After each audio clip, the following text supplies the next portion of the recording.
বর্ষ 2022। দীর্ঘ 8 বছর পর আজ লন্ডন থেকে দেশে ফিরবেন খান বংশের বড় কর্তার একমাত্র ছেলে আররাব খান আবরো। তার পুরো খানমহল জুড়ে চলছে অনুষ্ঠানের তোড়জোড়। সবেমাত্রই ভার্সিটি থেকে ফিরল ওহু।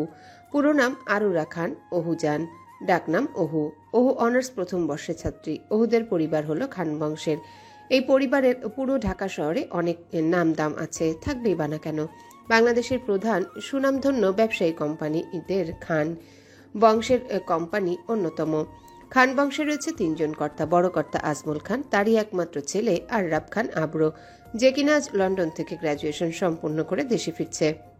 মেজ কর্তা আজমিন খান, তার 2 মেয়ে, বড় মেয়ে শিফা খান, খান বংশের বড় মেয়ে, এবং ছোট মেয়ে নিহা। খান পরিবারের সদস্যদের মধ্যে সব থেকে ছোট কর্তা ওহুর বাবা আশফাক খান। এই 3 কর্তার একজন বোনও রয়েছে। সবেমাত্র ভার্সিটি থেকে ফিরল ওহু।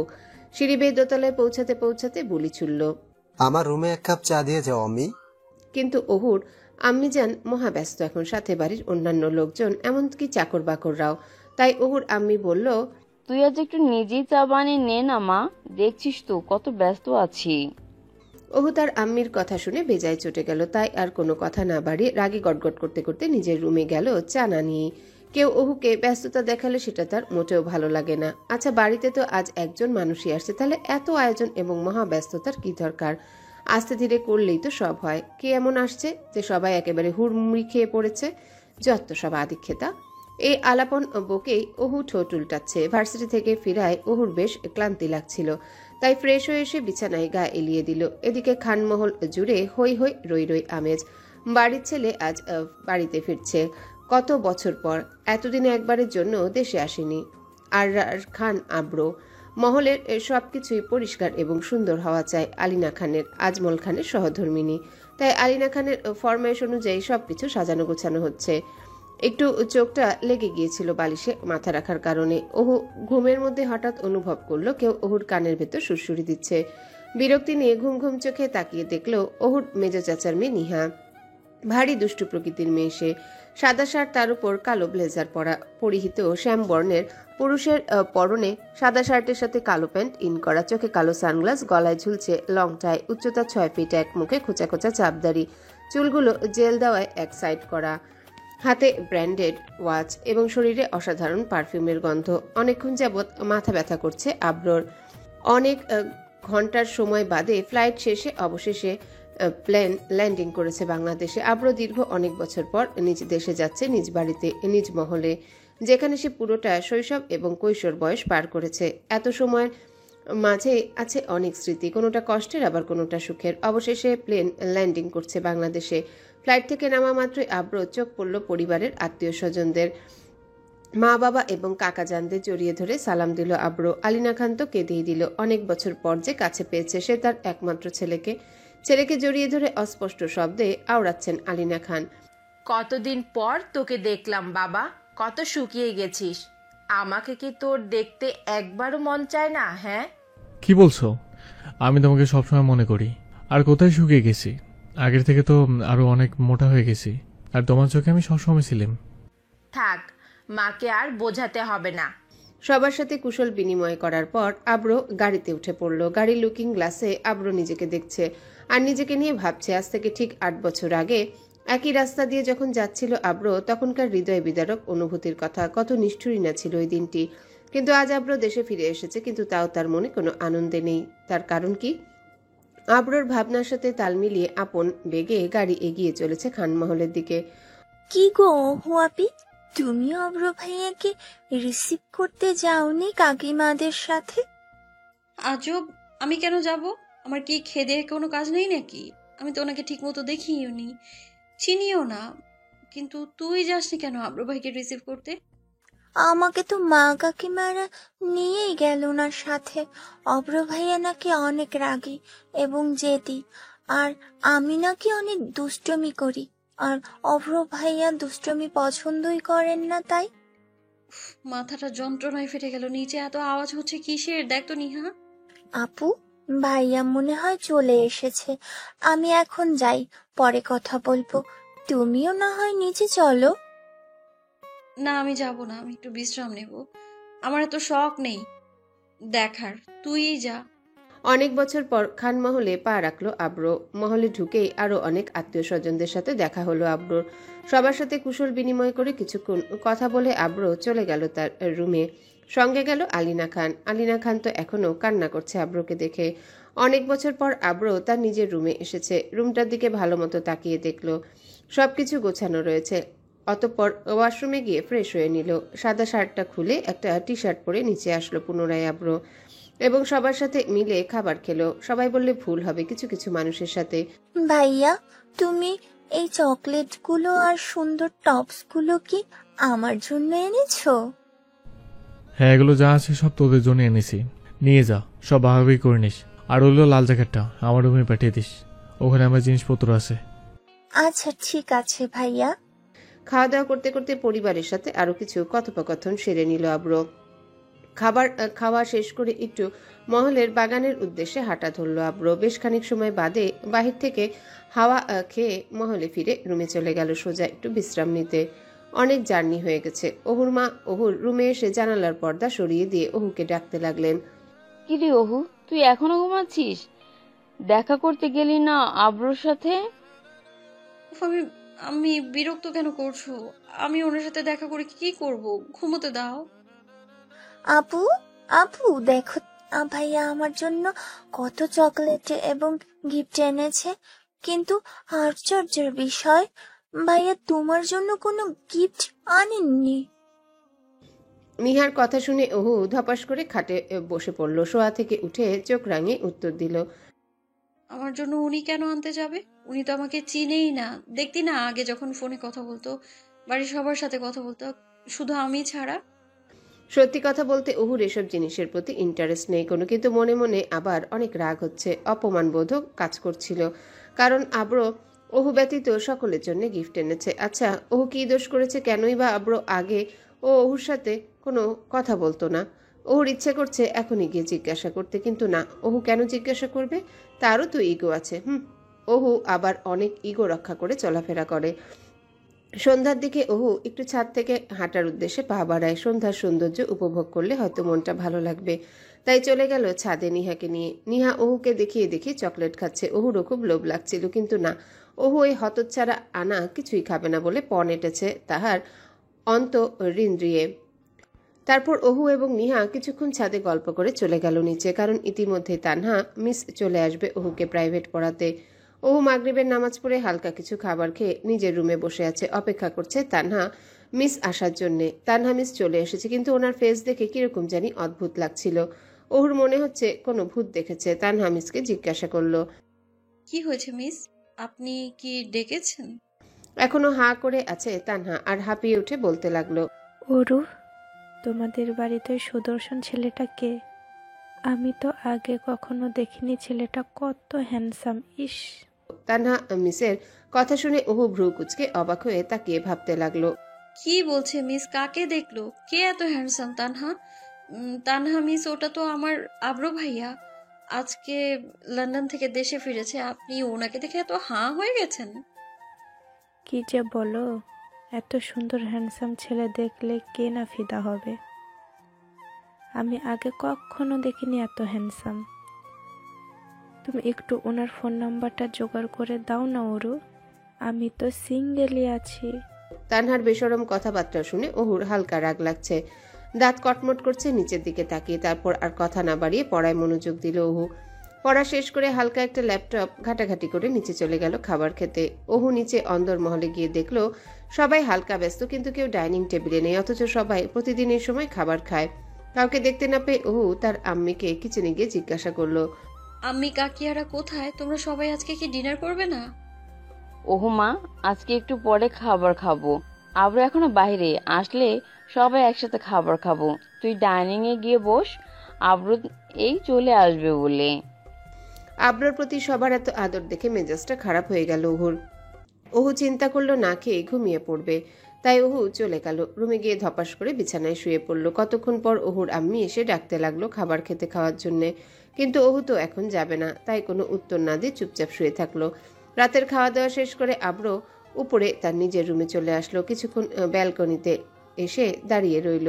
মনের গহীনে কোথাও একটা শূন্যতা কাজ করছে, কিন্তু কি সেটা আব্র আদৌ নিজেও জানে না, বুঝতে পারে না। সেই শূন্যতা পুরনো অনুভূতি। সিগারেটের প্যাকেট থেকে একের পর এক সিগারেট বের করে টানতে লাগলো। আব্র সবসময় সিগারেট খায়, তবে যখন একাকী লাগে, মুড অফ থাকে, তখন স্মোকের পরিমাণ বেড়ে যায় তার। রুমের ভেতর থেকে কল বেজে ওঠার আওয়াজ আসছে। আব্র ব্যালকনি থেকে বেরিয়ে এগিয়ে গিয়ে ফোনটা হাতে তুলল। চোখের সামনে একটা নাম জলজল করে ভেসে উঠছে, জিসা। জিসা হলো আব্রোর ফ্রেন্ড। জিসা আব্র একসাথে লন্ডনে পড়াশোনা করেছে। জিসা বাংলাদেশেরই মেয়ে, তবে সে ছোট থেকে লন্ডনে বড় হয়েছে। ফোনটা রিসিভ করার সাথে সাথে ওপাশ থেকে ভেসে আসলো জিসার কণ্ঠ। কেমন আছো?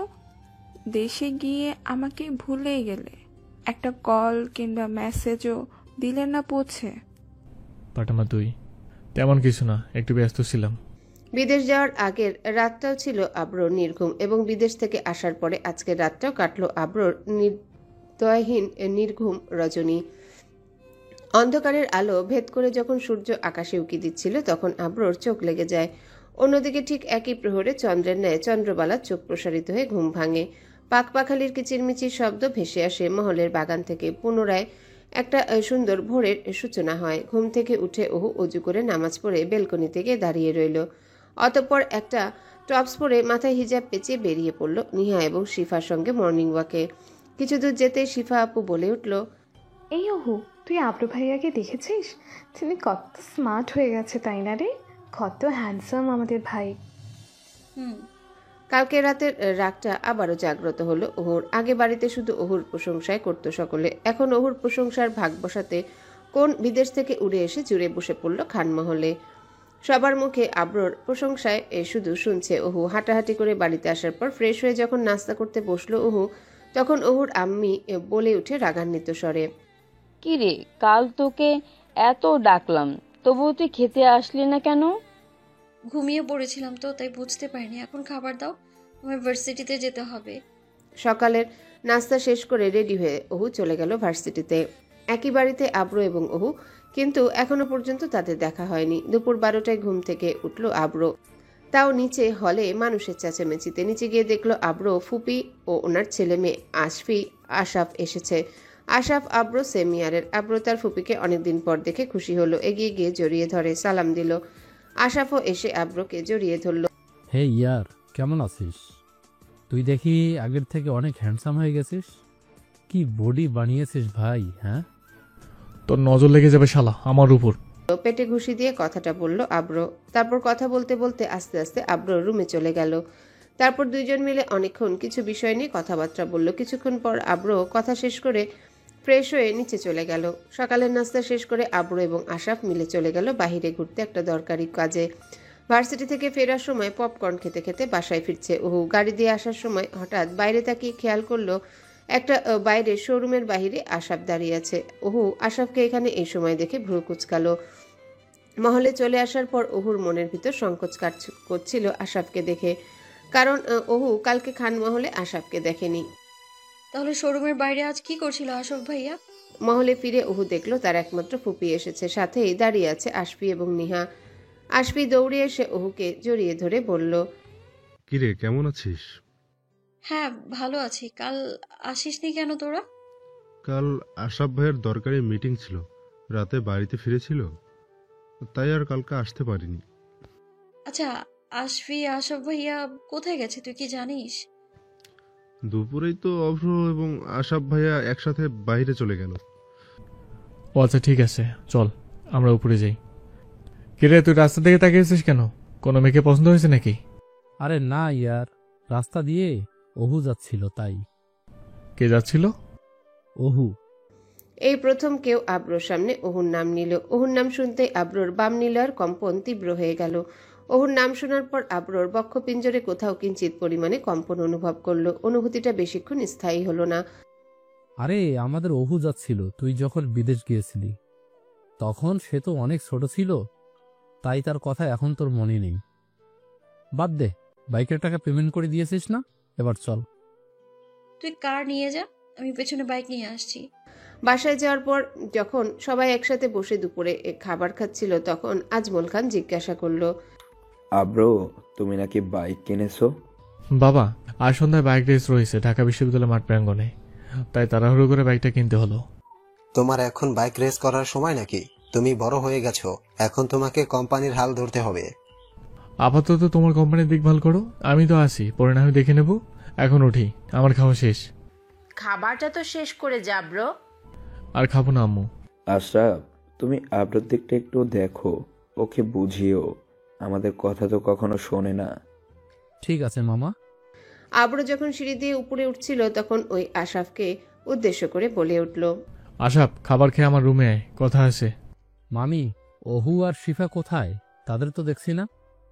ও তো অনেকক্ষণ আগেই খেয়ে রুমে গিয়ে বসে আছে, একটু পরে কোচিংয়ে চলে যাবে, তাই প্রিপারেশন নিচ্ছে। আর শিফা ভার্সিটিতে পরীক্ষা দিতে গেছে। ও আচ্ছা। ওহু কোচিংয়ে যাওয়ার জন্য রেডি হয়ে নিচে নামছে তখনই নিহা বলে উঠল, আপু, তুমি আজ কোচিং থেকে তাড়াতাড়ি চলে এসো। আজ সন্ধ্যায় অব্র ভাইয়ার বাইক রেস রয়েছে, আমরা সবাই মিলে দেখতে যাব। তুমিও যাবে আমাদের সাথে। আমি কেন যাব? তোরা যা, পড়া আছে আমার। আরে আপু, অব্র ভাইয়া তোমাকে নিজেই বলেছে তোমাকে যেন নিয়ে যাই আমরা সাথে করে। আচ্ছা ঠিক আছে, যাবো নে। মনে মনে কিছুটা গর্বিত বোধ করলো ওহু। কোচিংয়ে যাওয়া মাত্রই ওহুর বেস্ট ফ্রেন্ড তিশা ম্লান হেসে সহসা শুধালো, কিরে, এত খুশি খুশি লাগছে কেন? তারপর তিশাকে ওহু শুরু থেকে শেষ অবধি সম্পূর্ণটা খুলে বলল। তিশা ওহুর কথা শুনে হেসে বলল, সত্যি তোকে রেসে যেতে বলছে কি ভাইয়া? না মানে যে মানুষটা তোর জন্য কোনো গিফট আনলো না, এখন অবধি দেখাও হলো না তার সাথে, ব্যাপারটা কেমন না? দেখ, তুই রাগ করিস না আমার কথায়। তিশার কথা শুনে ওহু কিছুটা চিন্তিত হলো, আসলে বিষয়টা কেমন না। অতঃপর কোচিং শেষ করে ওহু তাড়াতাড়ি করে মহলে ফিরল। মহলে এসে দেখলো সবাই ওহুর জন্য অপেক্ষা করছে। শিফা একটু হালকা রেগে বলেই উঠল, এতক্ষণ লাগে আসতে তোর? রেস তো শুরু হয়ে গেছে মনে হয়, তাড়াতাড়ি চল। সবাই তাড়াতাড়ি গাড়িতে চড়ে বসলো। তারপর সবাই মাঠে পৌঁছে দেখলো রেস মাত্রই শুরু হবে। সবাই মাথায় হেলমেট পরা, কারো চেহারা দেখা যাচ্ছে না। আব্র কোনটা সেটা ওহু বুঝতে চিনতে পারল না, কিন্তু আব্রর নাম অ্যানাউন্সমেন্ট করা হচ্ছে। উচ্চসুরে অ্যানাউন্সমেন্টের মধ্য দিয়ে কাউন্টডাউন করা হচ্ছে রেস শুরুর। 7, 6, 5, 4, 3, 2, 1, লেটস গো। সবাই অনেক আনন্দ করছিল, ওহুও খুবই উপভোগ করছিল। সবাই সবার প্রিয় রেসারদের অনুপ্রেরণা দিচ্ছিল উল্লাস করে, কিন্তু ওহু কোনো রেসারের ভক্ত নয়, তাই ওহু চুপচাপ দাঁড়িয়ে রেস দেখে নিল। নিহা এবং শিফা সঙ্গে অন্যরাও সকলে জোরে জোরে আব্রর নাম নিচ্ছিল। ওহু দাঁড়িয়ে শুধু রেস দেখছিল। রাউন্ড 2 মাত্রই অতিক্রম করলো কিছু রেসার। এখানে আব্রর নামও ছিল, অনেকে আবার এলিমিনেট হয়ে গিয়েছিল। খেলার টানটান উত্তেজনা, দুজন রেসারের লড়াই, অবশেষে হাড্ডাহাড্ডি লড়াই শেষে একজন উইন হলো, কিন্তু কে তা জানে না কেউই। তখন ওই অ্যানাউন্সমেন্ট হলো আব্রর নাম, হি ইজ দ্য উইনার। শিফা, নিহা এবং অন্যরা সবাই তখন খুব জোরে সেলিব্রেশন করছিল। ওহু ছিল নীরব। তখনও তাকিয়ে দেখে আব্র হেলমেট খুলছে। হেলমেট খোলা মাত্র এলোমেলো চুলগুলো কপালের উপর এসে পড়ে। আব্রকে দেখা মাত্রই ওহুর বক্ষপিঞ্জরে কম্পন শুরু হলো, পাজরে শীতল হাওয়া বয়ে গেল, নজরবন্দি হলো সুঠাম দেহের পুরুষের প্রতিচ্ছায়া। ওহু তার মুগ্ধ নয়নজোড়া বন্দি করে এখনো তাকিয়ে আছে। আব্রর কপালে সামান্য ঘাম, কিন্তু পুরো শরীর ঘামে ভিজে আছে। খোঁচা খোঁচা চাপদারি, গালে কতই না সুন্দর লাগছে শ্যামবর্ণের পুরুষকে। সে কোনো এক রাজ্যের স্বপ্নের রাজকুমার। তার সৌন্দর্যের সকল প্রশংসাই কম হবে। এই পুরুষের সৌন্দর্য বর্ণনা করার জন্যে সকল অক্ষরই যেন ব্যর্থ হবে তার সৌন্দর্য প্রকাশে। নিহার কথায় ঘোর ভাঙল ওহুর। চলো ভাইয়াকে গিয়ে কংগ্রেস জানাই। কিন্তু ওহুর মন সায় দিচ্ছিল না আব্রোর সাথে দেখা করতে যেতে। তৎক্ষণাৎ ওহু বিদায় নিয়ে স্থান ত্যাগ করলো সেখান থেকে। আসার সময় বারবারই ওহুর সামনে আব্রোর প্রতিচ্ছবি ভেসে উঠছিল, যেন এই চেহারাকে সে খুব ভালো করে চিনে জানে, তার অন্তরিন্দ্রিয় খুব পরিচিত সে। তবে ওহু কিছুই মনে পড়ছে না। রেসে উইন হয়ে অনেক ভালোই লাগছিল আব্রোর। একে একে সবাই শুভেচ্ছা জানিয়ে গেল। নিহা এবং শিফারা সবাই আবদার করলো আব্রোর কাছে কালকে সবাইকে ট্রিট দিতে হবে। আব্রো রাজি হয়ে গেল কালকে সবাইকে ট্রিট দিতে। সবাইকে অনেক খুশি লাগছিল তখন। ওই আশাপ বলে উঠল, কিরে অহু, কোথায়? তোদের সাথেই নাকি দেখেছিলাম। ও বাড়িতে চলে গিয়েছে, বলে তার নাকি ভালো লাগছিল না। ওর কথা বাদ দাও, চলো আমরা সবাই মিলে সেলিব্রেট করি। উত্তরে আব্রো কিছু বলল না, চুপ করে রইল। বাসায় চলে আসার পর ওহুর আম্মি ওহুকে জিজ্ঞাসা করলো, তুই একা আসলি যে, বাকিটা সবাই কোথায়? ভালো লাগছিল না, তাই আমি আগে চলে এসেছি। তারা সবাই আসছে পেছনে। এই বলে নিজের রুমে চলে এলো। ফ্রেশ হয়ে নিল ওহু। আজকে তানহা মিস আসেনি। ওহি কল দিয়ে না করেছিল আসতে। সবাইকে নিয়ে একসাথে হই হুল্লা করতে করতে বাসায় চলে আসলো আব্রুর বাহিনী। আওয়াজ শুনে ওহু ব্যালকনিতে গিয়ে দেখলো সবাই মহলে চলে এসেছে, কিন্তু আব্রকে দেখতে পেল না। আব্র সবার আগেই মহলে ঢুকে গিয়েছিল। বেশ কিছুক্ষণ পর ওহুর মহলের নিচে নামলো। ডিনার করতে রাত 10:30 বেজে গেছে। খাবার টেবিলে সকলে ছিল, শুধু আব্র বাদে। দুদিন পর সকলের সাথে মিলে খাবার খেলো ওহু, তবে নীরবের সহিত। আজমল খান আব্রর কথা জিজ্ঞাসা করতেই আলিনা খান বললেন, আব্রু ঘুমাচ্ছে। আপু, কাল অব্র ভাইয়া ট্রিট দিয়েছে, তুমি যাবে আমাদের সাথে? ওহু মাথা নাড়িয়ে সম্মতি জানালো, কিন্তু আদৌ ওহু যাবে কিনা সন্দেহ। যাই হোক, খাবার খাওয়া শেষ করে যখন রুমে চলে আসবে সবাই, তখন আলিনা খান বলে উঠলেন, কাল মহলে অনুষ্ঠান আছে, তাই সকলের কলেজ কোচিং বন্ধ। ওহু আলিনা খানের কথা শুনে রুমে এসে শুয়ে পড়ল। ঘুম পাচ্ছিল না, তাই একটু ফোন ঘাটাঘাটি করছিল। আব্র মাঝরাতে ঘুম থেকে সজাগ হয়ে দেখে জি স্যার অনেকগুলো কল এবং মেসেজ। আপাতত আব্রর কল কিংবা মেসেজের উত্তর দেওয়ার ইচ্ছে হলো না। আব্র মাঝরাতে ঘুম থেকে সজাগ হয়ে দেখে জি স্যার অনেকগুলো কল এবং মেসেজ। আপাতত আব্রর কল কিংবা মেসেজের উত্তর দেওয়ার ইচ্ছে হলো না। দেয়ালে ঝুলে থাকা টিং টিং আওয়াজ করা ঘড়ির দিকে তাকিয়ে দেখে রাত 1টা বাজে। মহলের সবাই খাবার খেয়ে ঘুমিয়ে গেছে। আব্র রুমে এসে টেবিলের উপর রাতের খাবার রেখে গেছে আলিনা খান। কিন্তু আব্রর এখন খাবার নয়, সিগারেটের প্রয়োজন। তাই চলে গেল পা বাড়িয়ে ব্যালকনিতে। প্যাকেট থেকে সিগারেট বের করে যখন জ্বালাবে তখন দেখে আব্র লাইটার রুমে আছে।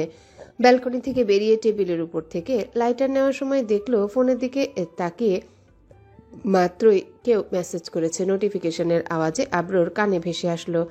কৌতূহলবশত আব্র ফোনটা হাতে নিল। মেসেজ চেক করে কিছুটা ঘাবড়ে গেল। এই সময় এই মেসেজ একসেপ্ট করেনি আব্র। কপালে আব্রর বিন্দু বিন্দু ঘাম। আব্র কিছু একটা ভেবে ফোন থেকে সিমটা খুলে ফেলে দিল। একটা কালো শার্টের সহিত প্যান্ট ইন করে উপরে ব্লেজার পরলো, হাতে ঘড়ি পরলো এবং পারফিউম স্প্রে করলো বডিতে। আব্র পুরোপুরি তৈরি হয়ে নিল। এখন বেরোতে হবে আব্রকে। সাথে নিল পাসপোর্ট এবং দরকারি কিছু জিনিসপত্র।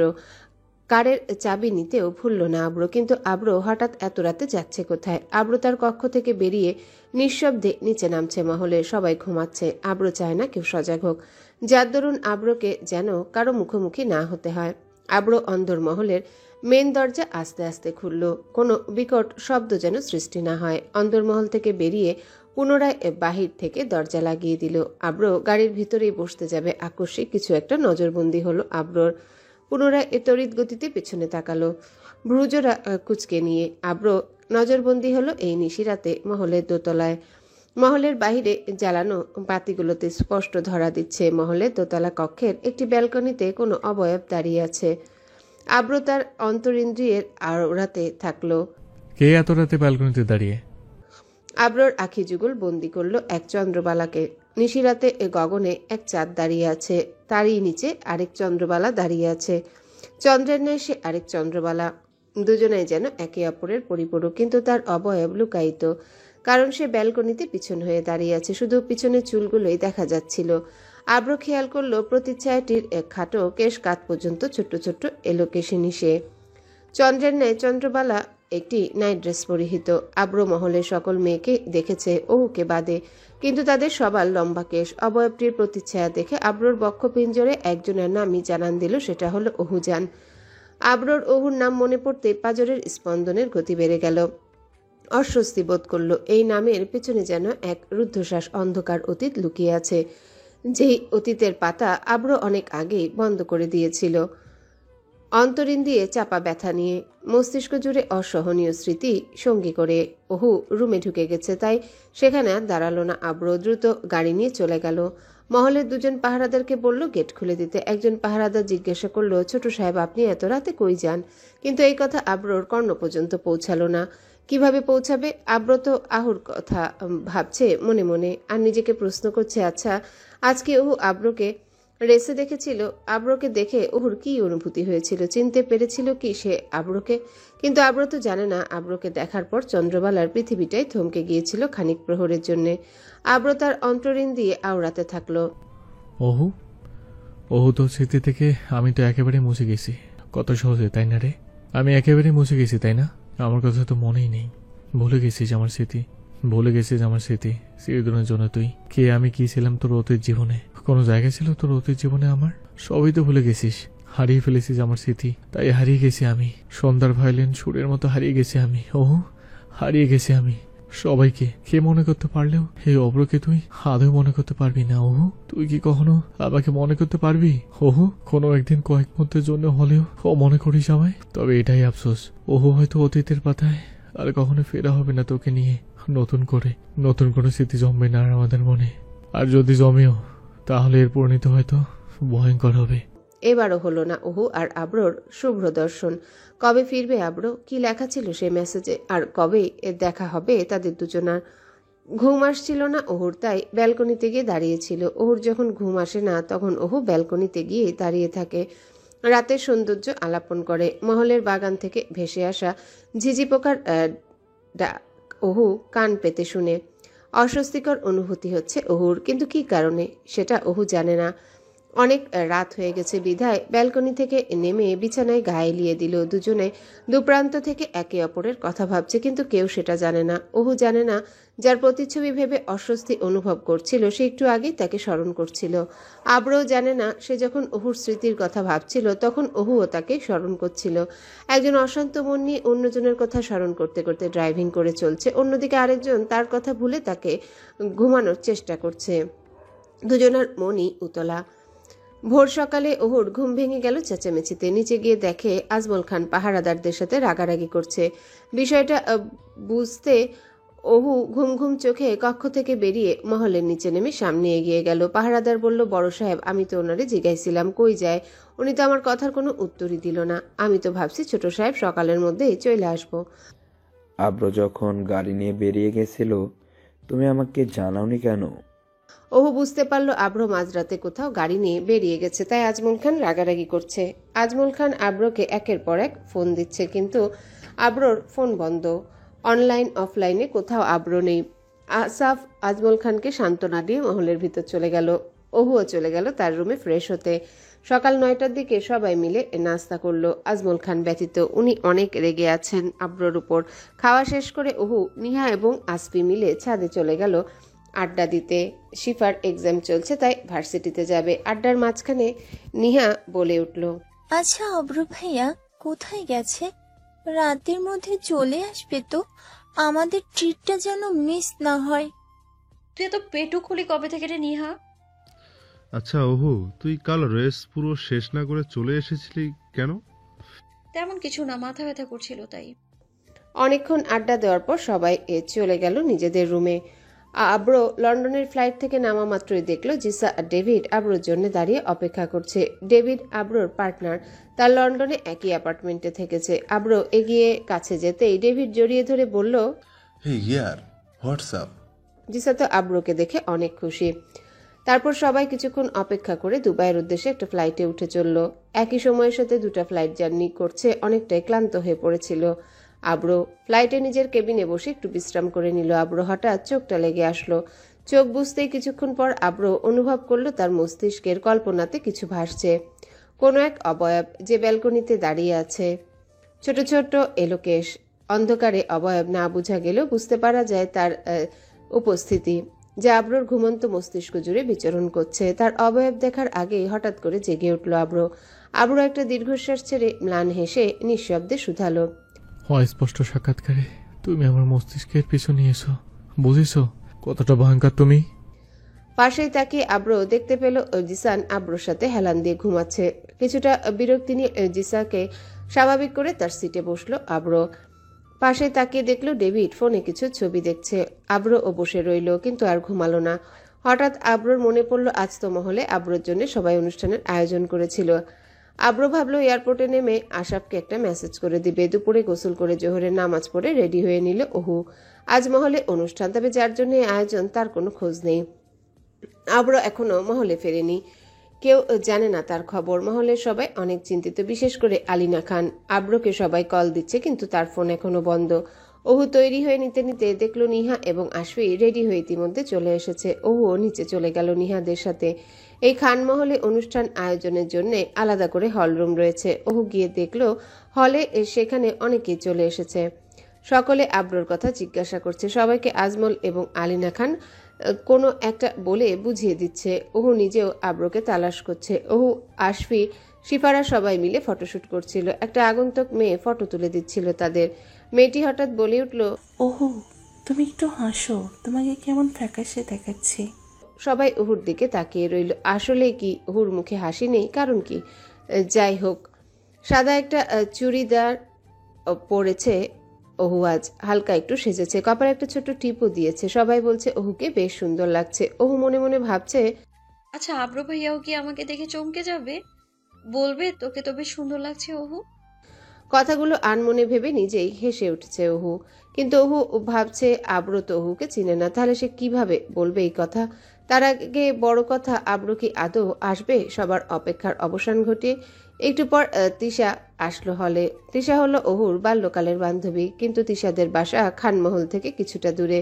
তিশার আব্বু আর ওহুর আব্বু খুবই ভালো বন্ধু। তিশার সাথেও গল্প জুড়ে দিল ওহু। হঠাৎ করে আশাপ মহলের বাহির থেকে এসে বলে উঠল হাঁপিয়ে, আব্রো লন্ডনে চলে গিয়েছে, মাত্রই মেসেজ করে বলল। আশাফের কথা শুনে আজমল খান রেগে আগুন হয়ে উঠলেন। আলিনা খানকে কথা শোনাচ্ছেন। দেখেছ আব্রুর আম্মু? দেখো, তোমার ছেলের কাণ্ড দেখো। আপনি শান্ত হন, হয়তো কোনো দরকারে গেছে, চলে আসবে। আর কত আহ্লাদ দিয়ে মাথায় তুলবে? সবার সামনে আমাকে আজ ছোট করলো সে। আপনি চুপ করুন, সবাই শুনছে।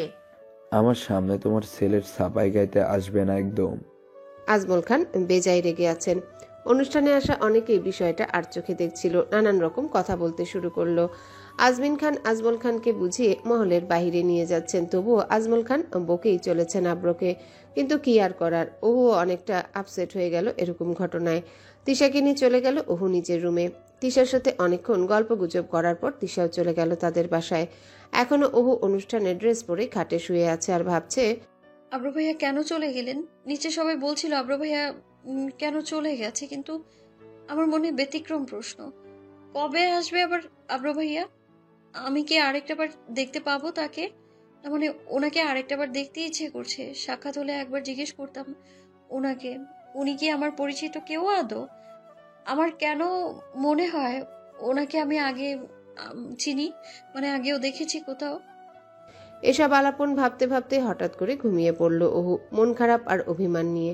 দুবাই এয়ারপোর্টে নেমে কিছুক্ষণ অপেক্ষা করার পর একটা গাড়ি এসে আব্রোদের রিসিভ করে নিয়ে গেল। দুবাইয়ের রাস্তা দিয়ে আপন মনে এগিয়ে চলছে গাড়ি। বড় বড় ইমারত পেরিয়ে গাড়ি এসে থামলো একটা 5 স্টার হোটেলের সামনে। আব্রো খুবই ক্লান্ত এবং ক্ষুধার্ত, তাই আর অপেক্ষা না করে চলে গেল হোটেলের ভিতরে। নিজের রুমে গিয়ে ফ্রেশ হয়ে খাবার খেয়ে নেয় আব্রো। খুব ক্লান্ত থাকায় আব্রো বিছানায় গা এলিয়ে দেয়। শরীর অনেক ক্লান্ত ছিল, তাই চোখের পাতা এক করতে ঘুমের দেশে তলিয়ে যায় আব্রো। ওহু ঘুম থেকে উঠে মহলের নিচে গিয়ে দেখলো মহলের সবাই অনেক চিন্তিত আব্রোর জন্যে। আলিনা খান অসুস্থ হয়ে পড়েছে আব্রোর এমন কাণ্ডে। আজমল খুব কথা শুনিয়েছেন আলিনা খানকে। বলা বাহুল্য বাড়ির সকলেই অনেক অসন্তুষ্ট। ওহুর মনটাও ভালো নেই। ওহু আর দাঁড়িয়ে থাকতে পারল না সেখানে। আলিনা খানের পরিস্থিতি অনুমান করে বেশ খারাপ লাগছিল ওহুর। কত বছর পর নিজের ছেলেকে কাছে পেয়েছিলেন তিনি, কিন্তু কি হয়ে গেল? ওহু উদাস মন নিয়ে চলে গেল ছাদে। এই মধ্যরাতে ছাদের দোলনায় বসে গান গাইতে লাগলো আনমনে। বুকের ভেতর নোনা ব্যথা, চোখে আমার ঝরে কথা, এপার ওপার তোলপাড় একা। বড়ই উদাস উদাস লাগছিল ওহুর নিজেকে। বক্ষপিঞ্জর ব্যথা অনুভব করছে শুধু আরেকটি বার আব্রোকে দেখার জন্য। দেখা হলে সে জানতে চাইবে কেন আব্রো সবাইকে না বলে লন্ডনে চলে গিয়েছে। সবাই কত কষ্ট পাচ্ছে তার জন্য, সে কি জানে না, বোঝে না? একবার বলে গেলে ক্ষতি হতো কি? এইসব কারণের পিছনে আরো একটা লুকায়িত কারণ আছে। ওহু আব্রোকে দেখতে চায়, এটাও একটা কারণ। আব্রোকে কাছে থেকে আরেকবার দেখতে চায়। আব্রো চলে যাওয়ার পর ওহু যেন আব্রোকে মিস করছে। প্রথম দেখাতেই চন্দ্রবালার মনে দাগ কেটে গেছে। আন্দোলন শুরু হয়ে গেছে যেন তীব্রতার প্রস্থানে। ওহু মনে মনে আওড়াতে থাকলো, ব্যাপারটা এমন নয় যে আমি প্রথম দেখাতেই ভালোবেসে ফেলেছি তাকে। ব্যাপারটা খানিক এরকম, তার সৌন্দর্য আমার চোখে উপভোগ করার মতো, মানে চোখ উপভোগ করতে চাচ্ছে আর কি। তার সৌন্দর্যে আমার বক্ষস্থল কম্পন অনুভব করতে চাচ্ছে। তার সৌন্দর্যে মুগ্ধ হয়ে আমার পৃথিবীটা থমকে যেতে চাচ্ছে। তার সাথে দর্শনের প্রহরে যেন থেমে যায় এই পৃথিবীর সকল হাওয়া, থেমে যায় যেন আলো আধারের গতি, থেমে যায় যেন আমার নিঃশ্বাস, যার দরুন আমার পাঁজরে কম্পন শুরু হয়। আর আমি অস্থির হয়ে পড়বো। না, আর ভাবতে পারছে না ওহু। এখানে থাকলে এরকমই লাগবে তার। একটু পর বিষণ্ণ মন নিয়ে প্রস্থান ঘটিয়ে ওহু চলে গেল আলিনা খানের রুমে। আলিনা খানের শরীর খুবই খারাপ, রক্তচাপ বেড়ে গেছে, শুধু হাঁসফাঁস করছে আব্রোর জন্য। খুবই খারাপ লাগছিল এই পরিস্থিতিতে ওহুর। দুবাইয়ে যখন মাঝরাত, তখন আব্রোর ঘুম ভেঙে যায়। পাশ থেকে ফোনটা নিয়ে হোয়াটসঅ্যাপে ঢুকে দেখলো আশরাফের অনেকগুলো মেসেজগুলো পড়ে সেরকম গ্রাহ্য করলো না। তবে শেষে একটা মেসেজ এবং ফটো দেখে আটকে উঠলো আব্রো। আলিনা খানের ছবি, অসুস্থ অবস্থায় শুয়ে আছেন তিনি। আর কিছু বুঝতে বাকি রইল না, অস্থির হয়ে পড়ল আব্রো কিছু একটা ভেবে ডেভিডকে মেসেজ করলো। Where are you, David? Please come to my room and immediately. I am waiting for you. Abro ডেভিডকে মেসেজ দিয়ে রুমের ডোর ওপেন করে চলে গেল ওয়াশরুমে ফ্রেশ হতে। এসে দেখে ডেভিড জিসা রুমে চলে এসেছে। জিসা হালকা ঝিমোচ্ছে। আব্রো রেডি হতে হতে বলল, আমার এখনই বেরোতে হবে। What nonsense Abro, I am sorry. আমি যেহেতু বলেছি এখন যাব, সো আমি এখন যাব। ডেভিড, সেকে ফোন করে ইনফর্ম করে দাও আমরা আসছি, নয়তো প্ল্যান ক্যান্সেল। ডেভিড আব্রোর ক্রেজি লুক দেখে ভয় পেয়ে ইয়েস বলে দিল।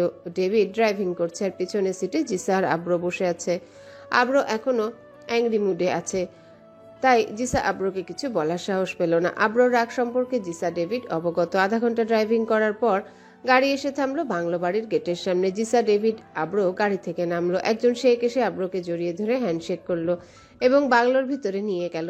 ভিতর থেকে আরেকজন শেখ বলে উঠল ইংরেজিতে, হেই আব্রো, তুমি চলে এসেছো, চলো ওপরে যাই, ওইখানে রয়েছে তারা সবাই, চলো আমার সাথে। শেখের সাথে কাজ শেষ করে হোটেলের রুমে ফিরে আসে আব্রো। আসাফের কাছে কল দিল মায়ের খবর নিতে। আব্রো যখন আগেও দেশের বাইরে ছিল, পরিবারের সাথে তেমন কথা বলতো না। কল দেওয়া মাত্রই আসাফ কল রিসিভ করে তড়িৎ গতিতে বলতে থাকলো, কিরে কই আছিস তুই? বাড়িতে তোকে নিয়ে সবাই কত চিন্তা করছে। ধন্যবাদ সবাই। বেশ থাম ভাই, আমি দেশের বাইরে আছি, এত চিন্তা করার দরকার নেই। আম্মু ওখানে কেমন আছে সেটা বল। মামি তো অসুস্থ, নে মামির সাথে কথা বল। কি হয়েছে মা, এত চিন্তা করছো কেন? আমি তো আছি। থাম, তোর আর কোনো কথা শুনতে চাই না। পুরো কথা শেষ না করতে আলিনা খানের কাছ থেকে আজমল খান ফোন নিয়ে বলে উঠল উচ্চস্বরে রাগান্বিত কণ্ঠে, আমরা কেমন আছি তা জেনে তুই কি করবি? আমরা কে তোর? তুই এরকম বেয়াদব হবি আমি কোনোদিন বুঝতে পারিনি আগে। কোনোদিন বাবা মায়ের কথা শুনেছিস? আমার একমাত্র ছেলে তুই। তোকে নিয়ে কত আশা ছিল আমার। ভালো পড়াশোনার জন্য বিদেশে পাঠিয়েছি। টাকা আর পরিবারের চাপে পড়াশোনা করেছিস। পরিবারের প্রতি কোনো রেসপন্সিবিলিটি নেই তোর। কেমন ছেলে তুই? পরিবারের প্রতি কোনো কেয়ার নেই। তোর কারণে লোক মুখে কত কথা শুনতে হয়েছে আমাকে কাল। এই আজমল খানের মুখের উপর কথা বলেছে মানুষ। ছেলেকে নাকি হাতে রাখতে পারি নাই। বিদেশ থেকে ফিরে 2 দিন হলো আর তুই লন্ডন গিয়ে বসে আছিস। আমরা মরে গেলেও তুই আসিস না। ফোন কেটে দেন আলিনা খান। পরবর্তীতে ফোন দেওয়া হলেও আর কোনো উত্তর পাওয়া যায় না। ওপাশ থেকে কেউ ফোন রিসিভ করে না। এতে আজমল খান আরও ক্ষিপ্ত হয়ে সবাইকে বলে দেন, এই খান মহলে আর কোনোদিন যেন আবরার খান আব্রোর নাম উচ্চারণ না করা হয়। আব্রো আমার ছেলে, ওর ব্যাপারে আমার সিদ্ধান্তই অন্তিম সিদ্ধান্ত। নিজের ছেলের জন্য সহধর্মিনীর কষ্ট ও বাড়ির সকলের চিন্তা তিনি মানতে পারছেন না একদমই। সাথে তো আশেপাশের মানুষজনের আজে বাজে কথা তো রয়েছে, তবে কেউ সেসব কথায় কোনো কর্ণপাত করে না। কেউ সামনাসামনি বলার সাহসী পাবে না কখনো। এই আজমল খান এই খান বংশের প্রধান কর্তা, তাই তার কথাই শেষ কথা। আর এই কথাও জানিয়ে দিলেন এই কথা যেন কখনো বাহিরে প্রকাশ না হয়। সবাই নির্বাক হয়ে শুনল, শুধু কেউ কিছু বলার সাহস পেল না। এই ঘটনা চলাকালীন অনুপস্থিত ছিল ওহু, নিহা, আশফি, তাই তারা এসব ব্যাপারে কিছু জানে না। ওহু ভার্সিটিতে গিয়েছিল। এভাবে কেটে গেল কয়েকদিন। ওহু দেখলো আব্রোকে নিয়ে আর কেউ কোনো কথা বলছে না বাড়িতে। ওহুর সন্দেহ হলো একটা জলজান্ত মানুষ বাড়ি থেকে উধাও হয়ে বিদেশে গিয়ে বসে আছে, অথচ কারো কোনো মাথা ব্যথা নেই ইদানিং। তাই একদিন সংকোচ দূর করতে সাহস করে ওহু তার আম্মিকে জিজ্ঞাসা করলো, আচ্ছা মা, আব্রো ভাইয়া কি আর লন্ডন থেকে ফিরবে না? না, আব্রো লন্ডনেই থাকবে এখন থেকে। এ কথা শুনে ওহুর মনের ভিতরে সবকিছু উথাল পাতাল হয়ে গেল। মন খারাপ হলো বড্ড। ও আর কথা না বাড়ি হাঁটা শুরু করলে রুমের দিকে মনে মনে আওড়াতে থাকলো। অপর ভাই কি সত্যি দেশে ফিরবে না? তাহলে কি আমি আর অপর ভাইকে দেখতে পারবো না? তার সৌন্দর্য আমার চোখ কি আর উপভোগ করতে পারবে না? তার সৌন্দর্যকে কি আমার বক্ষস্থলে আর কম্পন অনুভব করবে না? তার সৌন্দর্যে মুগ্ধ হয়ে আমার পৃথিবীটা কি আর থমকে যাবে না? আমি যেই সংকল্প করেছিলাম তার সাথে দর্শনের প্রহর যেন থেমে যায় পৃথিবীর সকল হাওয়া গোধূলি লগ্ন, আলো অন্ধকারের গতিপথ থেমে যায় যেন আমার নিঃশ্বাস, তাহলে কি আর কিছুই থামবে না? এসব ভেবেই ওহু অস্থির হয়ে পড়ে। ওহু তো বেশি কিছু চায়নি, শুধু তো এক মুহূর্তের জন্য আরেকটিবার তার কল্পনাকার শ্যাম পুরুষকে দেখতে চেয়েছে, কিছু অজানা প্রশ্নের আলাপন করতে চেয়েছে। তাহলে কি আর এসব কিছুই হবে না? হয়তো ভাগ্যের অন্য ইচ্ছা ছিল এভাবেই কেটে যায় আরো কিছুদিন। ওহু তার সব অভিমানকে অভিযোগে পরিণত করে ফেলেছে। আব্রোকে নিয়ে চিন্তা করা বাদ দিয়ে দিয়েছে ওহু। অযথায় ভেবে নিজের হৃদয়কে ব্যাকুল করে লাভ নেই। এই ব্যাকুল হৃদয়ের স্পন্দন কেউ তো আর শুনতে পারে না। হঠাৎ করে একদিন ওহু দেখলো আশাফ এসেছে ড্যাশিং গেটআপে খানমহলে। মনে হয় অফিস থেকে এসেছে। আশাফের পুরো নাম আশাফ তালুকদার। আশাফ গ্রাজুয়েশন শেষ করে সবেমাত্রই পারিবারিক বিজনেসে ফোকাস করেছে। যাই হোক, আশাফ এসেছে এতে অবাক হওয়ার কি আছে? আশাফ আসতেই পারে তার মামার বাড়িতে, কিন্তু এখানে কথা হচ্ছে আশাফকে দেখেই ওহুর আব্রোর কথা মনে পড়ে গেল। আচ্ছা, আশাফ ভাইয়া কি জানে আব্রু ভাইয়ার ব্যাপারে? একবার কি জিজ্ঞেস করে দেখবো আশাফ ভাইয়া কেমন আছে? এই তো ভালো আছি, তুই কেমন আছিস? এই তো ভালো। আজ হঠাৎ করে যে কি মনে করে? তেমন কিছু না, বড় মামিকে দেখতে আসলাম। ওনার তো প্রায় সময়ই এখন শরীর খারাপ থাকে। থাকবে না কেন? সব তো আব্রু ভাইয়ার জন্যই। ওনার চিন্তাতেই তো কাকিয়া অসুস্থ হয়ে পড়ে। আচ্ছা, আশাফ ভাইয়া আব্রু ভাইয়া কি আর লন্ডন থেকে আসবে না? আব্রোর কথা শুনে আশাফ প্যান্টের পকেটে হাত দিয়ে দাঁড়িয়ে একটু কৌতূহল নিয়ে বলল, না, আপাতত ফিরবে না। কেন, তুই হঠাৎ এই প্রশ্ন করলি? না, এমনি কাকিয়ার জন্যই জিজ্ঞেস করলাম। আচ্ছা, আমি এবার যাই। আশাফ ওহুর যাওয়ার পানে তাকিয়ে মুচকি হাসলো। অতঃপর আশাফ ওই স্থান ত্যাগ করলো। ওহু নিজের রুমে এসে বসে বসে ভাবছে, আশাফ ভাই অন্য কিছু মনে করলো না তো? ধুর, কেন যে জিজ্ঞাসা করতে গেলাম। আর এই লোকের কথা ভাববই না তো। আমার মাথা পুরো বিগড়ে গেছে এসব ভাবতে ভাবতে। ওহু দীর্ঘ একটা নিঃশ্বাস ফেলে তাকিয়ে রইল বাহিরে, মনে একরাশ অভিমান আর বিষণ্ণতাকে সঙ্গে করে। বিষণ্ণতা দিন দিন কমতে থাকলেও অভিমানগুলো অভিযোগের রূপ নিতে থাকলো। ওহু এখন ভালোই আছে, আব্রোকে নিয়ে আর ভাবে না। আব্রোর প্রতিচ্ছবি মস্তিষ্কে বিচরণ করলে নিজেকে দমিয়ে রাখে। নীরবতা, নিঃসঙ্গতা, চঞ্চলতা, আনন্দ সবকিছু মিলিয়ে ওহু ভালোই আছে। ওহুর মস্তিষ্কে আব্রোর প্রতিচ্ছবি এখন ঘোলাটে, আবছা ধোঁয়াশা। এভাবেই কেটে গেল আরো 9 মাস। ওহু এখন অনার্স প্রথম বর্ষ শেষ করে দ্বিতীয় বর্ষে পা রাখতে চলেছে। আজ ওহু ভার্সিটি হতে সহপাঠীদের সাথে ট্যুরে যাবে।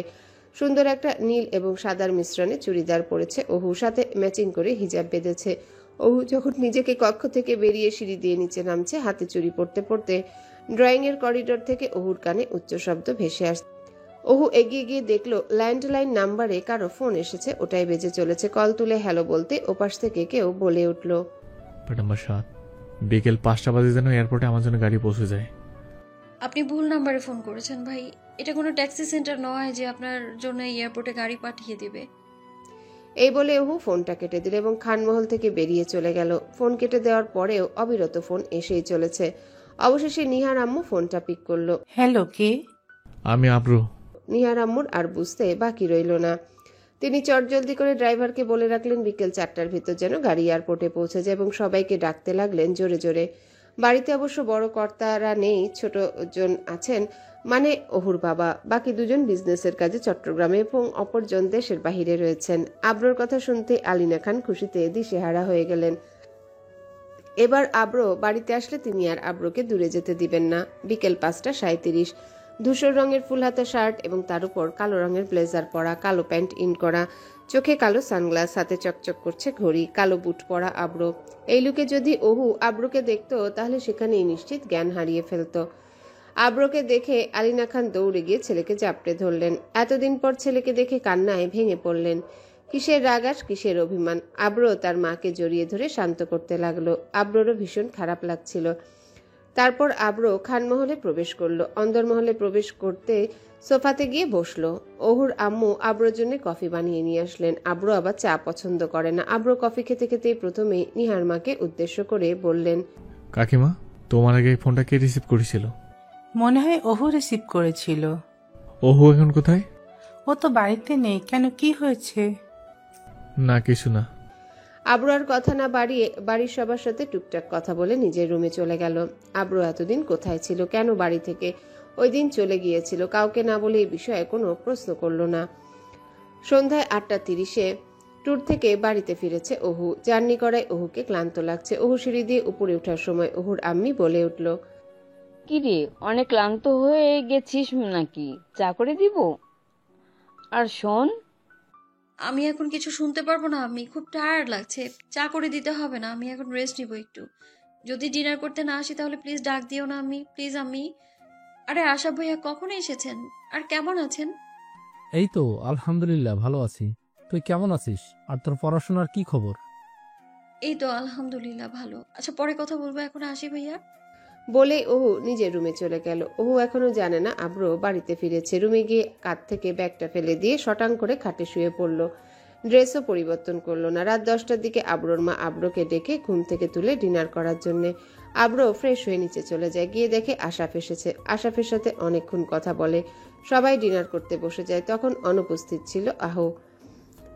আব্রো দেখলো অহুর আব্বু আসছে। আব্রো তার ছোট কাকাকে সালাম দিলেন। আসসালামু আলাইকুম কাকা, কেমন আছেন? ওয়ালাইকুম আসসালাম। আলহামদুলিল্লাহ ভালো আছি, তুমি কেমন আছো?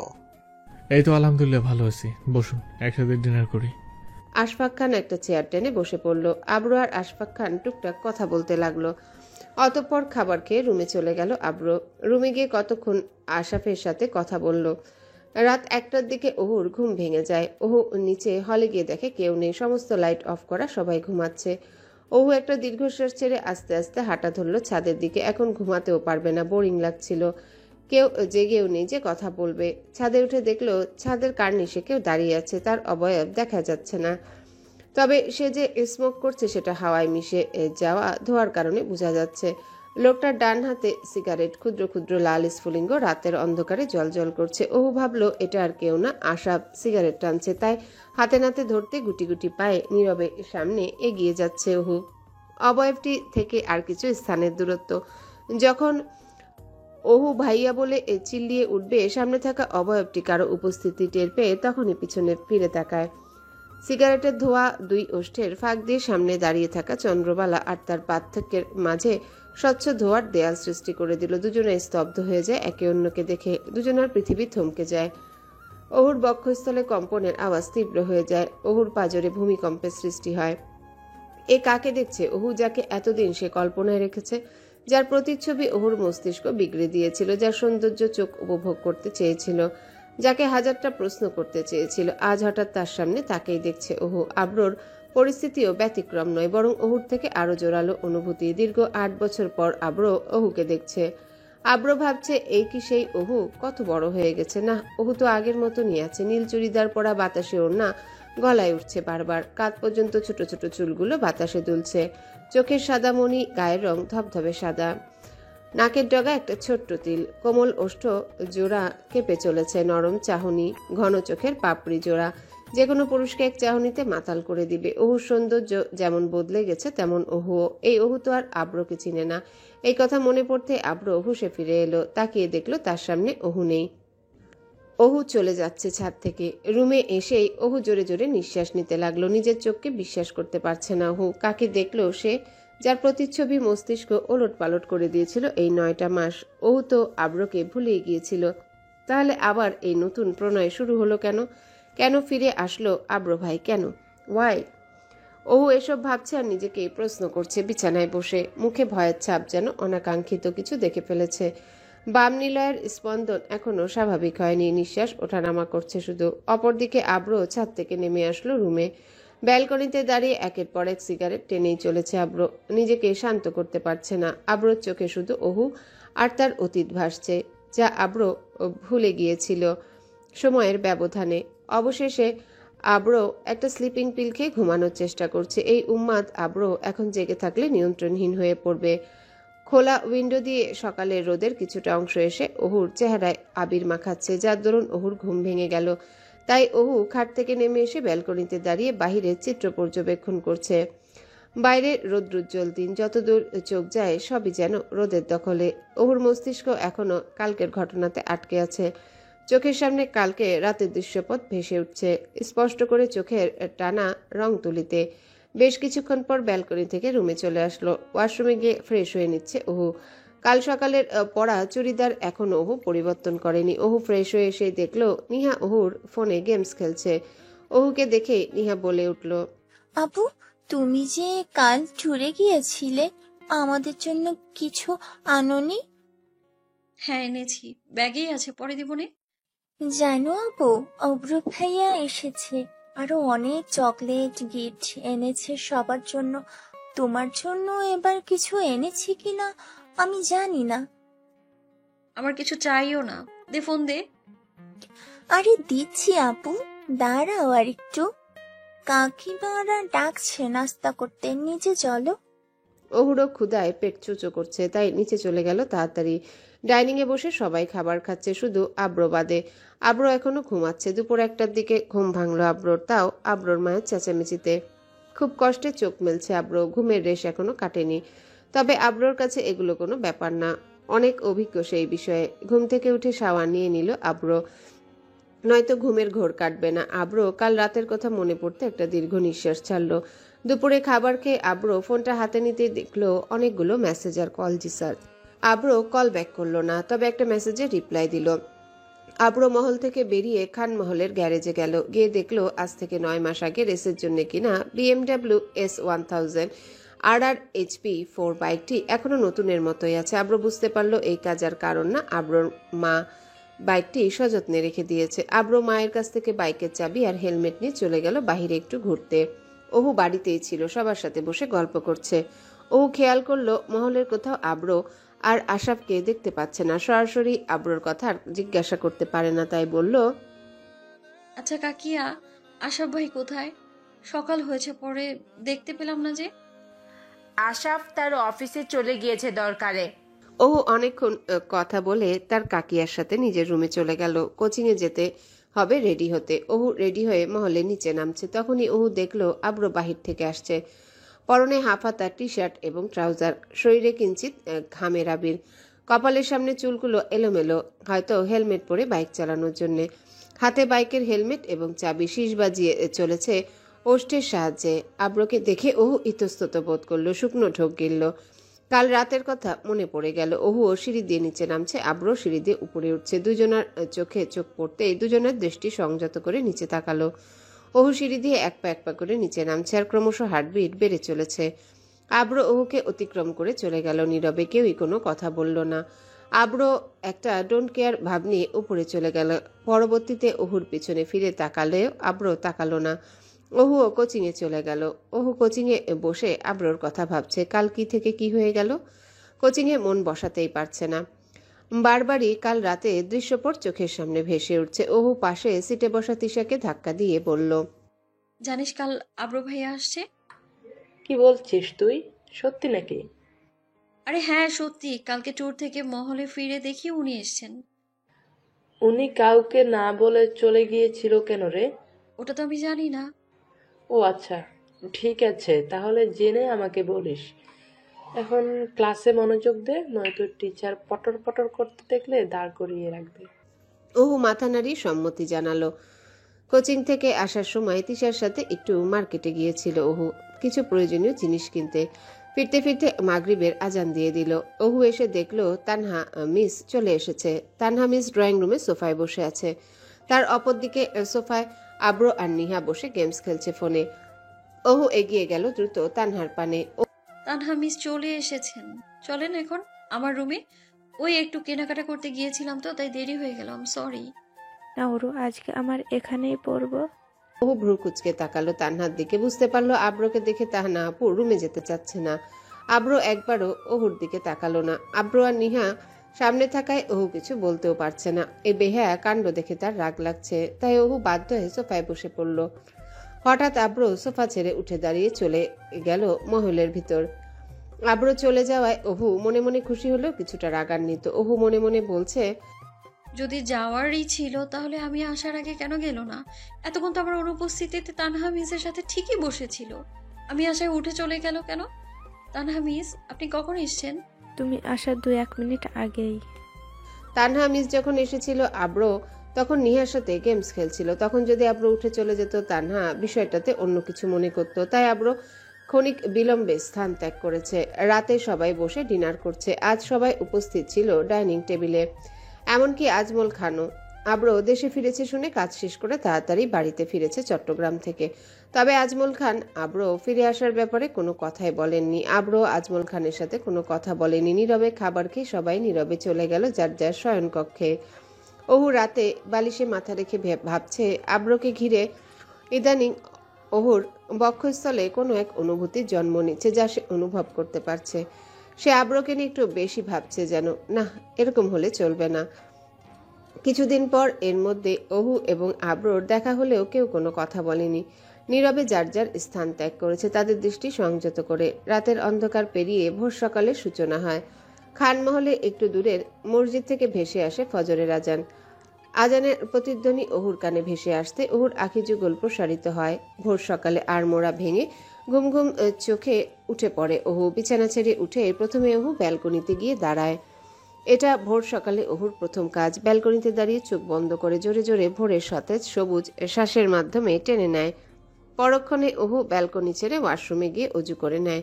ফজরের নামাজ পড়ে বেরিয়ে যায় ওহু তার কাকা জানদের সাথে। 1 ঘন্টা পরে ওহু মর্নিং ওয়াক শেষ করে সবার সাথে কথা বলতে বলতে মহলে ফিরে দোতলায় নিজের কক্ষে যাওয়ার জন্য। ওহু যখন ড্রয়িং রুম ক্রস করছিল তখনই আলিনা খান ওহুকে পিছন থেকে ডেকে বলে ওঠেন, এই ওহু, শোন শোন। হ্যাঁ কাকিজান বলো।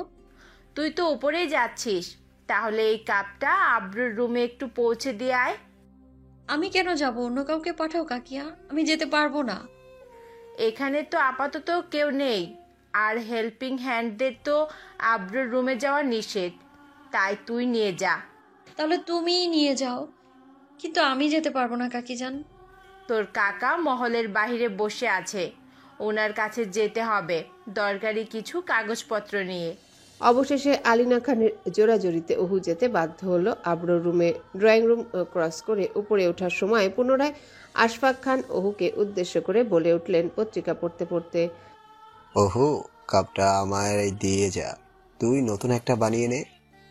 ওহু 2-1 সিঁড়ি নিচে নেমে আশফাক খানকে কাপটা দিয়ে চলে গেলে কিচেনে নতুন করে চা বানাতে। ওহু মনে মনে বলল, খুব সুন্দর করে একটা চা বানাবো, যা খেয়ে আব্রু ভাইয়া শুধু ওহু ওহু করবে। যেই কথা সেই কাজ। ওহু কিছু সময় লাগিয়ে একটা মালাই চা বানালো, যা দেখতে ভীষণ লোভনীয় লাগছিল। চায়ের কাপ নিয়ে ওহু ক্রমশ আব্রোর রুমের দিকে যাচ্ছে আর ইতস্তত বোধ করছে। ওহুর বাম পা জোর ধুকপুক করছে। দরজায় টোকা দেওয়ার পূর্বে ওহু মাথায় ভালো করে ওড়না পেঁচিয়ে নিল, অতঃপর দরজায় টোকা দিল, কিন্তু ভিতর থেকে কোনো আওয়াজ শোনা গেল না। পরিশেষে ওহু অনেকটা সাহস সঞ্চার করে চোখ বন্ধ করে ডোর ওপেন করলো। পিটপিট করে চোখের পাপড়ি মেলে দেখলো রুমের ভেতর আব্রো নেই। ওহু ধীর পায়ে সামনের দিকে এগিয়ে গেল। ঝুঁকে চায়ের কাপটা টেবিলে রাখা অবস্থায় ওয়াশরুমের ডোর ওপেন হওয়ার আওয়াজ পেয়ে ওহু সামনে তাকালো। আব্রো সদ্য শাওয়ার নিয়ে শুধু একটা টাওয়াল পেঁচানো অবস্থায় ওহুর সামনে দাঁড়িয়ে আছে। এলোমেলো চুল থেকে টপটপ করে পানি পড়ছে কপাল বেয়ে। মাথা থেকে কোমর পর্যন্ত উন্মুক্ত শরীর আব্রোর। 6 প্যাক বডির প্রতিটা ভাঁজে হালকা পানি আটকে আছে তার। আব্রোকে এই অবস্থায় দেখে চোখ ছানা বড়া হয়ে গেছে ওহুর। হাঁ করে তাকিয়ে আছে চোখ বড় বড় করে। আব্রোকে আকস্মিক এই প্রতিচ্ছবিতে দেখে ওহুর ভিতরে ভূমিকম্প বয়ে যাচ্ছে। খুব কষ্টে নিজের দৃষ্টি সংযত করে নিচে তাকিয়ে স্থান ত্যাগ করার প্রয়াস ওহুর। ধীরে ধীরে আব্রোর থেকে মুখ ঘুরিয়ে পিছনে ফিরল ওহু। ধীর পায়ে সামনে এগুচ্ছে, কক্ষ থেকে প্রস্থান ঘটাবে, রুম থেকে বেরিয়ে যাবে, তার আগে পেছন থেকে শীতল কণ্ঠে আওয়াজ আসলো, দাঁড়া। কে? কেন ভাইয়া? দাঁড়া, চায়ের কাপটা নিয়ে যা, আমি কফি খাই, চা না। আচ্ছা সরি ভাইয়া, কাকিজান হয়তো আপনাকে কফি বানিয়ে দিয়েছিল। আমি আসার সময় আব্বু কাপটা চাইলো, তাই আব্বুকে কাপটা দিয়ে আমি আপনার জন্য চা বানিয়ে নিয়ে এসেছি। আমি জানতাম না আপনি চা লাইক করেন না। কেন তুই জানিস না আগে আমি যা চা লাইক করি না? হয়তো এখন তুই ভুলে গেছিস। আচ্ছা ঠিক আছে, এখন যা তুই। ওহু বুঝতে পারল না আব্রো কোন সময়ের কথা বলছে। ওহু আব্রোর সাথে কথা বলতে পারছে না, গলায় দলা পাকিয়ে যাচ্ছে সব কথা। আব্রো ভাইয়া, আমি কাপটা নিয়ে যাই, কাকিয়াকে বলবো নি নতুন একটা কফি বানিয়ে দিতে আপনার জন্য। এই বলে ওহু সামনে তাকিয়ে দেখলো আব্রো ইতিমধ্যে একটা সাদা টি শার্ট এবং ট্রাউজার পরিধান করে ফেলেছে। ওহু তো অবাক, এত তাড়াতাড়ি টি শার্ট পরে ফেললো, তাও রুমের ভিতরে অন্য একটা মেয়ের উপস্থিতিতেই একটু সংকোচ বোধ করলো না। আব্রকে সাদা টি শার্টে দেখে ওহু আবারও ঢোক খেলো। আমি তোকে যেতে বললাম না? কানে কি শুনতে পাস না? চোখের সাথে এখন দেখছি তোর কানের সমস্যা আছে। আমার চোখে আবার কি সমস্যা হয়েছে? ছেলে দেখলে হা করে তাকিয়ে থাকিস তো, তাই বললাম। ওহু এই কথা শুনে লজ্জায় মাথা নত করে স্থান ত্যাগ করলো। যেতে যেতে ভাবছে কি কটটাই না খেলো ওহু। এখন আর আব্র ভাইয়া কি ভাবছে হয়তো ওহুকে, এটা ভেবেও মনে মনে কষ্ট পেল ওহু। যার জন্য এত কষ্ট করে চা বানিয়ে নিয়ে গেল, দূর সে নাকি চাই পছন্দ করে না। তারপর ওহু সকালের নাস্তাকে ভার্সিটিতে চলে গেল। তারপর দিন খানমহলে সকালে এবং রাতের খাবার সবাই একসাথে খেলেও দুপুরের খাবার সবাই একসাথে খেতে পারে না। বাড়ির কর্তারা কাজের প্রেক্ষিতে খানমহলের বাহিরে থাকেন বলে আব্র এবং বাড়ির অন্যান্য সদস্যরা মিলে দুপুরে খাবার খাচ্ছিল। তখন ওহু বাড়িতে আসে ভার্সিটি থেকে। আজ ওহুকে বিষণ্ণ লাগছিল। কিরে ওহু, কিছু হয়েছে নাকি? তোকে এমন বিষণ্ণ দেখাচ্ছে কেন? না মা, কিছু হয়নি। সত্যি তো? তাহলে ফ্রেশ হয়ে খাবার খেতে আয়। তোমরা খাও, আমি পরে খেয়ে নিব। তারপর আর কেউ কিছু বলল না, কিন্তু আব্র বিষয়টা নীরবে নোটিশ করলো, তবে কিছু বলল না। রুমে গিয়ে ওহু ব্যাগটা কাঁধ থেকে বিছানায় ফেলে সঙ্গে সঙ্গে আশরাফকে কল দিল। কল দেওয়ার কিছু সময়ের মধ্যে আশরাফ কল রিসিভ করলো। আসসালামু আলাইকুম, কেমন আছেন ভাইয়া? ওয়ালাইকুম আসসালাম, ভালো আছি। এই তুই কেমন আছিস? আলহামদুলিল্লাহ ভালো আছি ভাইয়া। এই অসময় তুই ফোন দিলে হঠাৎ কোনো কিছু হয়েছে নাকি রে? সবকিছু ঠিকঠাক আছে তো? আপনি অফিস শেষ করে একটু বাড়ি আসবেন, কথা আছে। আচ্ছা, আসবে নে।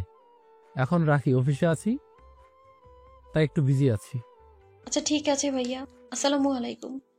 ওয়ালাইকুম আসসালাম।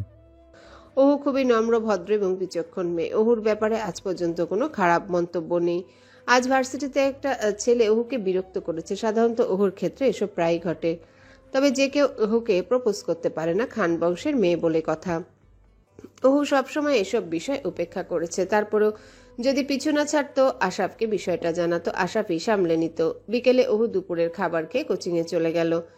সন্ধ্যা 7:37 আশরাফ খানমহলে আসে। তখন আব্র ড্রয়িং রুমে বসেছিল আর ওহু তানহা মিসের কাছে পড়ছিল। আশরাফকে দেখে আব্র অবাক হয়ে বলল, কিরে তুই এখানে এই অসময়?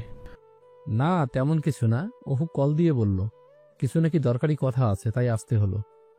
ও আচ্ছা। গম্ভীর হয়ে প্রত্যুত্তর করলো আশরাফ। আর আব্র বসে অনেকক্ষণ কথা বলল। তারপর আব্র উঠে চলে গেল রুমে কোনো কারণে। তানহা ওহুকে পড়িয়ে চলে গেল। তানহা চলে যাওয়ার পরপরই ওহু নিচে এসে দেখলো আসফ সোফায় বসে আছে। ভাইয়া কখন আসলেন আপনি? এই তো অনেকক্ষণ হলো। আচ্ছা কি বলবি বল। ভাইয়া ইদানিং আমাকে একটা ভার্সিটি সিনিয়র ছেলে বিরক্ত করছে। আজ তো কলেজ ক্যাম্পাসে অনেক সিন ক্রিয়েটও করেছে। ও আচ্ছা বুঝেছি, ওকে। কাল তোর ক্যাম্পাসে গেলে ছেলেটা আমাকে দেখিয়ে দিস। ওকে ভাইয়া। এই বলে ওহু চলে গেল। দেখলো আব্র সিঁড়ি দিয়ে নামছে। আজ ওহু নীরব ছিল। আব্র নিচে নেমে আশরাফকে জিজ্ঞাসা করলো, হ্যালো বন্ধুরা, পরবর্তী পার্ট খুব তাড়াতাড়ি আসবে, তো সবাই অপেক্ষায় থাকো। আর চ্যানেলটি যারা এখনো সাবস্ক্রাইব করোনি তারা পরবর্তী পার্ট দেখার জন্য চ্যানেলটি সাবস্ক্রাইব করে রেখো। ধন্যবাদ সবাইকে, আমাদের সাথেই থেকো।